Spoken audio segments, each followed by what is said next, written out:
मनुष्य बड़ा ही विचित्र प्राणी है। योजनाएं बनाता है, षड्यंत्र करता है, प्रयास करता है, किसी को पराजित करने का प्रयास करता है, सर्प को रस्सी समझकर हाथ में थामने का प्रयास करता है, किंतु एक बात समझ ही नहीं पाता, समय का ये सर्प ये हाथ में थमता ही नहीं, और जो किया है वो पुनः लौट के आएगा आप ही के समक्ष।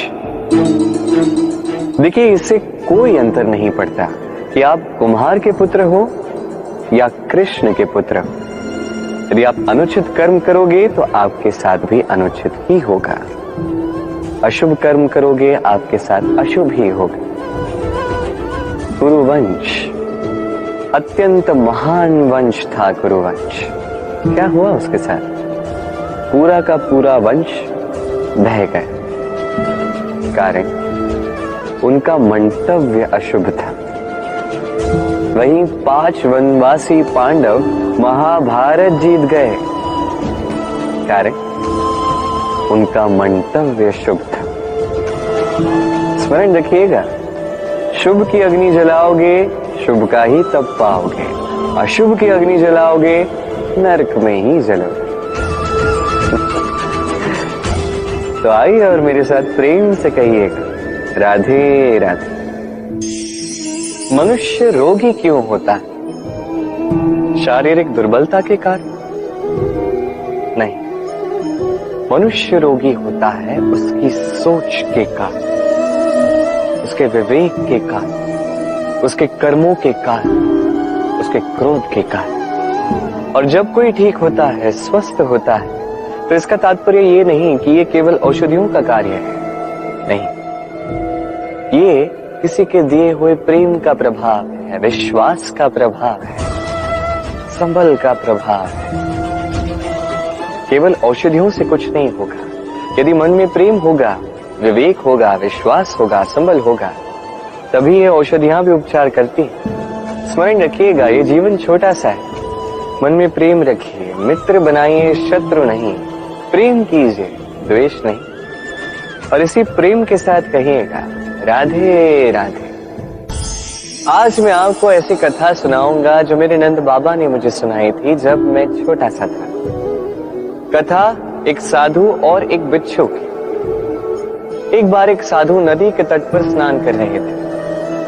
उन्होंने देखा कि जल के प्रवाह से एक बिच्छू बहे जा रहा है। उसके प्राण बचाने के लिए उन्होंने उसे उठा के तट पर रखने का प्रयास किया, किंतु जैसे ही उन्होंने बिच्छू को उठाया, बिच्छू ने उन्हें काट लिया। साधु ने पुनः प्रयास किया, उसे उठाया, बिच्छू ने पुनः उन्हें काट लिया। वो पुनः प्रयास करने गए, तभी शिष्य ने उनसे पूछा, ये आप क्या कर रहे हैं गुरुदेव? ये सब क्या है? आप उसी के प्राण बचाने का प्रयास कर रहे हैं जो आप ही को काट रहा है। गुरुदेव ने उत्तर दिया कि वो बिच्छू होकर अपना कर्म कर रहा है, अपनी प्रवृत्ति, अपना व्यवहार बदल नहीं रहा, तो मैं साधु होकर क्यों बदलूं? इसका तात्पर्य सरल है।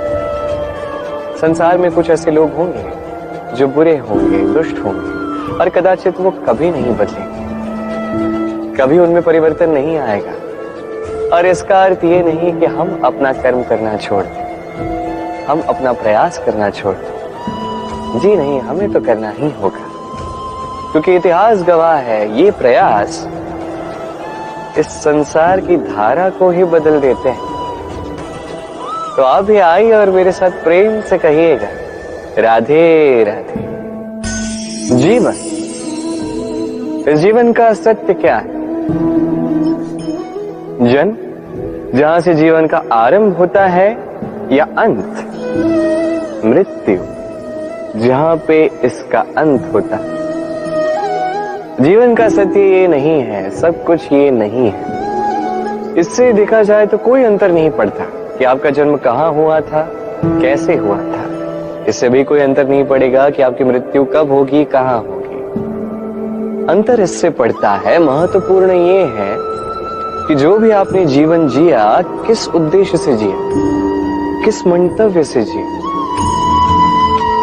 अब यदि आप कुछ ऐसा कर जाते हैं जिससे समस्त संसार आपसे जीवन जीने की प्रेरणा लेता है। मृत्यु के पश्चात भी आपके कर्मों को देखकर उन्हें स्मरण करके जीवन जीना सीखता है। तो इसका तात्पर्य यह है कि आप अपने कर्मों से, अपने चयनों से अमर हो चुके हैं। देखिए, जीवन की चिंता व्यर्थ है, मृत्यु का भय व्यर्थ है, क्योंकि आत्मा कभी नहीं मरती, इसका कोई अंत नहीं कर पाता। न काल, न मृत्यु, ना ही समय।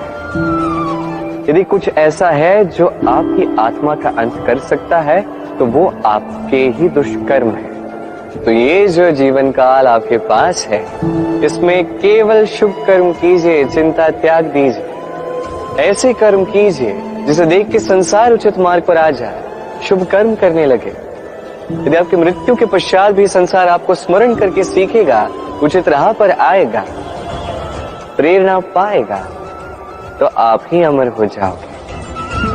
आइए और मेरे साथ प्रेम से कहिएगा, राधे राधे। कहते हैं जो मन से निकलता है वो कभी अशुभ नहीं होता। अशुभ होता है तो वो भाव, वो इच्छा जो मन से तो निकलती है किंतु विवेक की कसौटी पर परखी नहीं जाती। ऐसा ही एक भाव होता है क्रोध। ये क्रोध आपके विवेक को ही हर लेता है, आपकी करुणा को हर लेता है। आप सोचने समझने के पात्र ही नहीं रह जाते। अब यदि आपको इस संसार पर नियंत्रण करना है, भविष्य पर नियंत्रण रखना है, वर्तमान पर नियंत्रण रखना है, तो पहले क्रोध पर नियंत्रण रखना सीखना ही होगा। क्योंकि ये क्रोध आपका मित्र नहीं है, ये आपका बल नहीं, आपकी दुर्बलता है, और ये शत्रु की शक्ति को बढ़ाता है। अंत में हानि आप ही को पहुंचती है। तो इस क्रोध को नियंत्रण में रखिए। दुष्टों के मंतव्य अपने आप असफल होते जाएंगे। आइए और मेरे साथ प्रेम से कहिएगा, राधे राधे।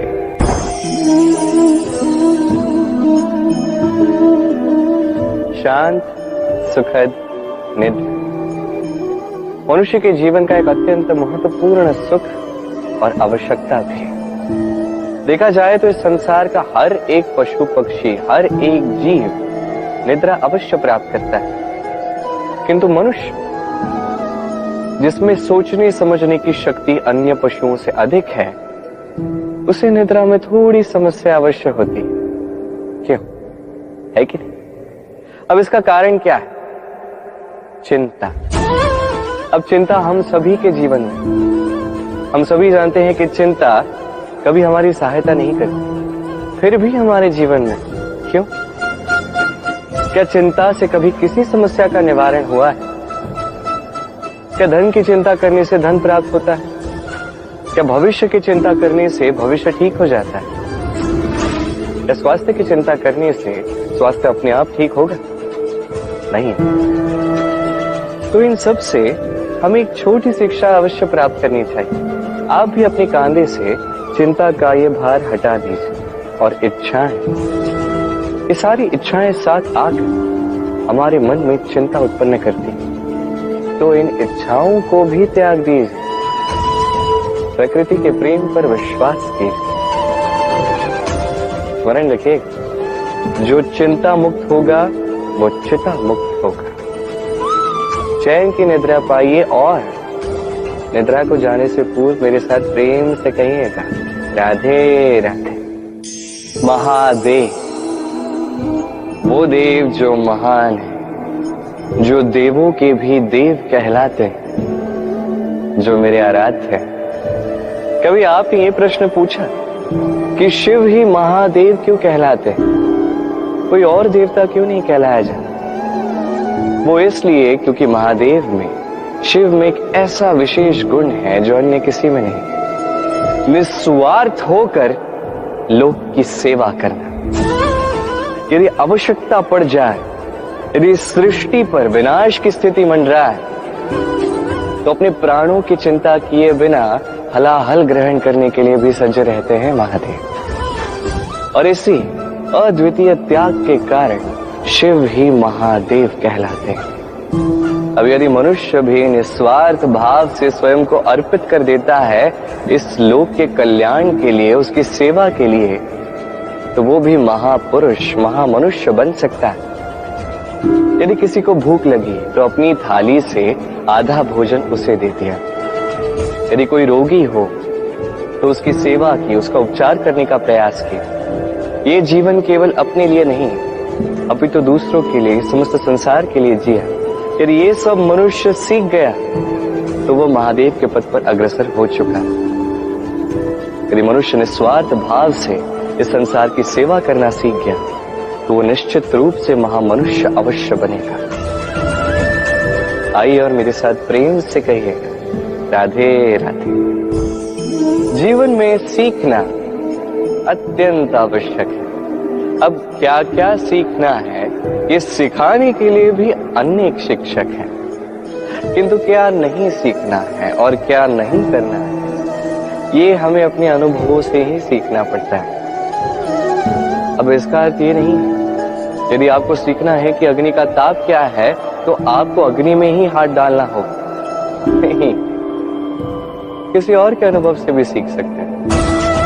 प्रश्न ये उठता है कि क्या आप सीखना चाहते हो या नहीं। यदि आप ये सोचोगे कि मैं केवल अपने ही अनुभवों से सीखना चाहता हूं तो जीवन काल छोटा पड़ जाएगा और सब कुछ सीख नहीं पाओगे। इसलिए अपने साथ साथ बड़ों के अनुभवों से भी सीखना आरंभ कर दीजिए, इस संसार के अनुभवों से भी सीखना आरंभ कर दीजिए। और ये निश्चित रूप से सीखना आवश्यक है कि कब क्या नहीं करना है, कहाँ विराम लेना है और कहाँ नहीं लेना है। तो आइए और मेरे साथ प्रेम से कहिए, राधे राधे। सत्य क्या है ये सत्य? कोई कहेगा कि जो असत्य नहीं वो सत्य है, कोई कहेगा कि वो जिसके आधार पर हम जीवित हैं वो सत्य है। किंतु सत्य क्या है?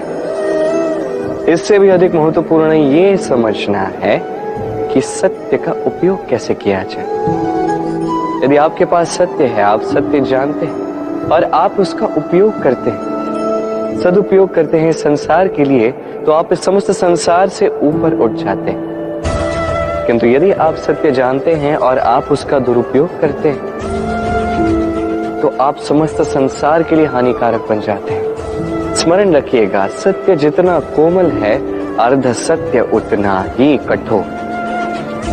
ये अर्ध सत्य समस्त संसार का नाश कर सकता है। इसलिए जीवन में सत्य के विषय में संपूर्ण सत्य जानना सीख जाइएगा, ये अत्यंत आवश्यक है। ये सत्य, इसकी स्वयं ये मांग है कि आप सावधान रहें। तो आइए और मेरे साथ प्रेम से कहिए, राधे राधे।